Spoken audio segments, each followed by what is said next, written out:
förberedde jag igår. Det är en laxsida som jag då har börjat grava. Egentligen så ska ju då en gravad lax ligga 2 dygn. Men det hade vi inte på oss. Jag har aldrig gjort detta, så det är första gången. Men när vi ska grava en lax, jag kan inte säga att jag brukar ta, men en näve salt, 2 nävar socker och så lite extra socker så att du är säker på att det inte blir en saltad fisk utan att det blir mer sött.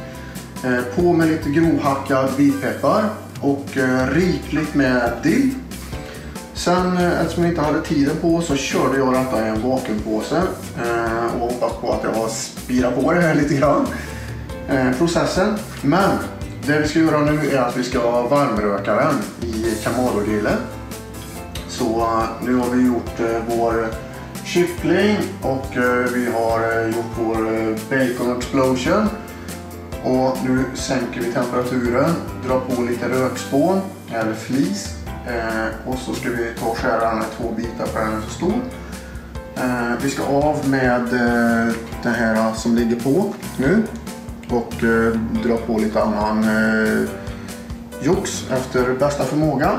Och sen in i Kamado-grillen. Så vi återkommer strax. Så, då ska vi se. Då har vi skrapat av det mesta av det vi använder när vi gravade. Och nu ska vi ta på lite Nordic Rub.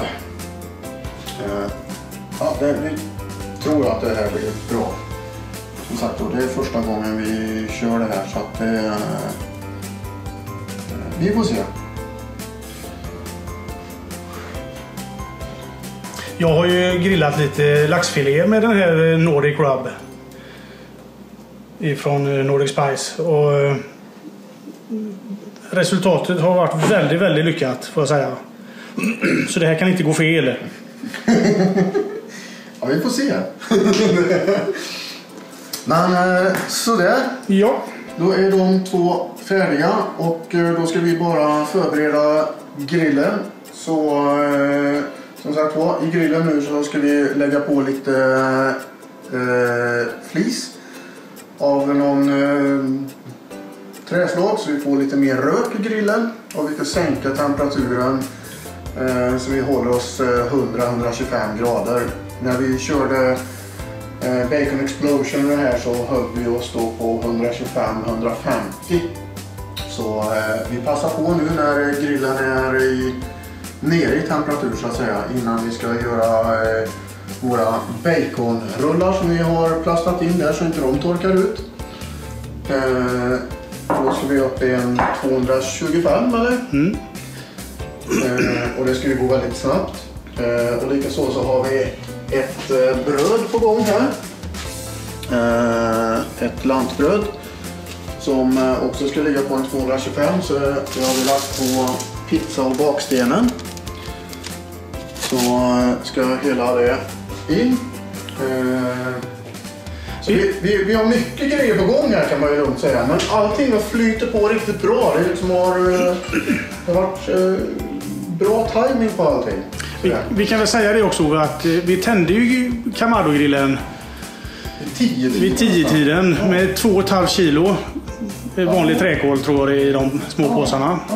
Och still going strong. Still going strong. Hon är 1:30 nu. Ja. Så än så länge tror jag inte vi behöver dra på något mer kol utan vi klarar oss nog. Det är när vi i eftermiddag ska göra pulled pork. Då får du dra på. Och den är inte klar förrän i natt så den får vi bildbevis på. Ja, ja men då drar vi ut då. Ja. Då har vi hällt på lite. Vi tog mesquite-flis.